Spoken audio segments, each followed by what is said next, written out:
Okay, so here's why you failed your New Year's resolution. Let's get into it.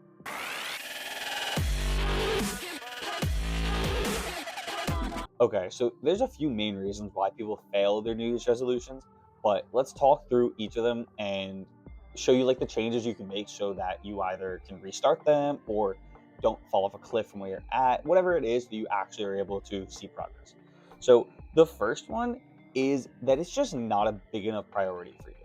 So obviously, it doesn't need to be like the number one priority in life. It does not need to be the literal main focus of your life. But if it's not like up there, like I wrote a list over here, 1 to 5. If it's not at least like number 3 or 4, I have a hard time believing you're actually gonna see success in it. Like, it could probably be number 5. Obviously, like family and friends and like health and things like that are gonna be at the top. I would put family and friends as like number 1. And then for me, like if like the gym is your priority, obviously this is fitness channel, right? If that's your priority for you, that should be under health. Like gym gets classified under health, and for most people, if you ask them to list their priorities, health is going to be in their top 3. So that means you need to actually start acting like you say your values are. You might say that health is up there, but like if you're not prioritizing it, it's not going to happen. So what do I mean by prioritizing? One, before you do other things, the gym needs to get done. You need to work out. I'm going to talk about this from the lens that the goal we're talking about is working out more or eating healthier. Be like one of those two. It'll be like kind of interchangeable, but you can honestly put whatever your goal is in here, right?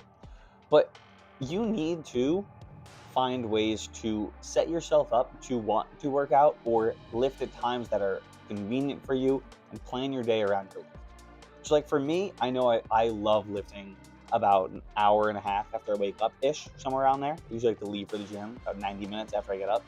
So like last week, I was able to go to work later, just due to my scheduling last week. So all I did was I woke up pretty much at the same time. A few days I woke up about an hour later than normal because I got to go in really late. But I just worked out in the morning because I know that's easier for me to do.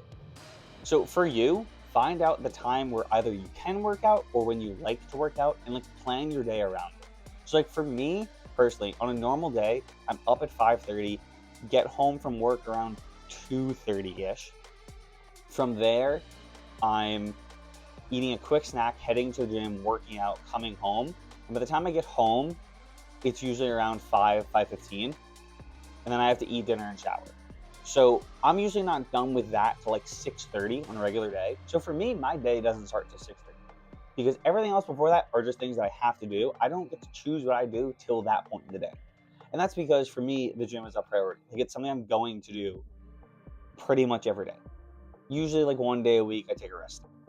So whatever your goal is, make sure it's one of the first things you do. And ideally, you want to put it as early in the day as you can because the more tired you get, the less willpower you have, and the harder it's going to be to get yourself to either work out, stick to your diet, or whatever your goal actually is. So the next one is that your goal is just way too big.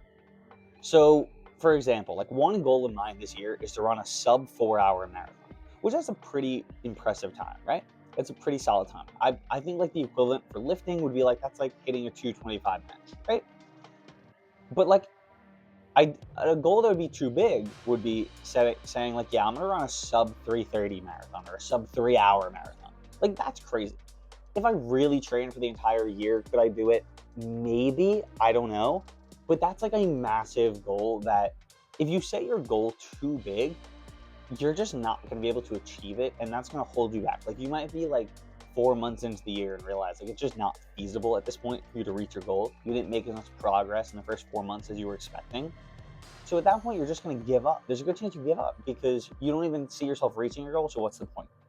So an example of this would be like, if your goal is to lose weight, like overall, right? I would ideally set it to like only try and lose like 5, maybe like if you wanted to be aggressive, I'd say like 8 pounds a month would be like the most aggressive, I would say. So anything more than that, and that would be for someone who's more likely to be like very obese or like very overweight, you need to set actually realistic goals so you can actually hit your goals. Because if your goal is too big, you're just gonna fall flat in your face and fail. So the next one is having too many goals at once. Personally, I'm not really the biggest New Year's resolution guy, but like as I said, one of my main goals for this year is to run a sub 4-hour marathon. And now I have a secondary goal for the year, but that goal will not be like locked in and focused on until I hit this sub 4-hour marathon. So like my second goal, my two goals for the year that I'm like kind of focusing on is I want to run a sub 4-hour marathon, like I said, and hit a 3:15 bench. That would be ideal. I would love to do both those things this year. So my plan is to run two marathons. I'm going to run one May 3rd, and then I'm going to run the New York City Marathon in November. So if I hit the sub 4-hour marathon in May, either way, I'm still going to run in November, but I'm going to shift my focus after the marathon to trying to get that 3:15 bench. And I'm going to give myself a little bit more time probably to try and hit that 3:15 bench.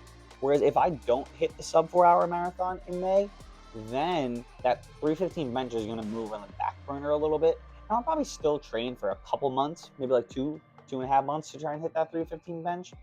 But I'm not going to give it the full like 4 or 5 months that I would if I was just trying to, if I had already hit the 4-hour marathon. So, and that's me. And I only have like two main goals for this year. A lot of people I feel like try and overhaul their entire life, and like you're just not going to do that overnight.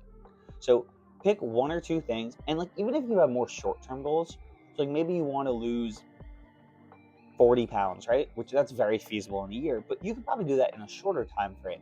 Like if you were going, let's say you were losing like 6 pounds a month or something, you'll have that done in like probably, what would it be, like 6.5, 7 months, somewhere around there. So you can have like a goal A and then transition to goal B. Like maybe you're still working on it, but it's not as much of a priority. Kind of like how I said earlier with like, if you were listing it as a priority on here, like for me, the 4-hour marathon would be like, as in for New Year's resolution wise, that's my number one goal. And then like number 2 is going to be the 3:15 bench. Number 3 would be something else. You have to like truly order your New Year's resolutions. They can't just all be the same. The more goals you have, the harder it's going to be. You're going to be stretching yourself too thin. You can't do that. So the next two kind of go together. One of them is that like you just, this is going to sound crazy, but like maybe you just don't care about it. Like there's certain things that like, for me, anything like fitness related, I love. So it's really easy for me to set goals for that because I already enjoy it. So I'm going to be focused on it. But a good example would be like, I really enjoy recording content. I'm not really a big fan of the editing process. So for me, when I set goals for recording content or just goals for the gym in general, I can be a little bit more lofty because I love it. And I'm going to want to do it and try and achieve it, right? But when I set goals for editing, I set like smaller goals because I don't enjoy it. So it's already a drag getting me to do it. So now to also make progress and do something above and beyond, I don't really want to do it, to be honest. So setting up smaller goals, because I know I don't really care about it. You have to set up your goals, in my opinion, depending on how much you truly care about something. And that kind of goes along with the next thing, which is setting yourself up to fail. A lot of us kind of like set ourselves up to fail. So that's why we're not achieving our goals. Like if you go into January 1st and your plan is to start working out X number of days a week, but you don't have a gym membership yet, you're setting yourself up to fail. You don't even have a plan. Like, let's say like if your plan is to get in shape before January 1st, you should have already came up with like what you plan on doing in the gym. If you don't have a gym membership, have no clue what you're doing when you show up, like you're just setting yourself up to fail. There's a good chance you're not gonna know what to do. So you want to make sure you don't set yourself up to fail. Another example of this would be if you're trying to like diet, don't have the foods that you don't want yourself to eat in your house. It makes it so much easier. Like when I was in college and I was buying all my own food, I never bought chips, so I never snacked. It was the easiest thing in the world, especially while cutting. It made it so much easier. Now that I'm living at home again, my parents want chips in the house, their choice. So for me, I catch myself all the time snacking now because the food is there. So you don't want to set yourself up to fail. If you can, try and limit the ways that you could fail so that you don't fail. Another thing would be like setting yourself, so you don't set yourself up to fail, would be like try and have like a gym buddy or a partner that you do whatever said goal is with so that it's a lot easier. Maybe you set up a competition with a friend. I don't know. You figure it out how you want to do. But those are probably the 5 biggest things that cause people to fail their New Year's resolutions. So at the time this video comes out, I think it'll be January 25th. So we're about a month into the new year. So If you're struggling with with your goals, reassess based on what I just said. Maybe change your goals slightly, adapt, and you still got 11 months. So put it into that. If you've already failed, restart. There's no reason you have to wait to some arbitrary date to start your goals. Start. You're gonna see this on Sunday, so start on Monday.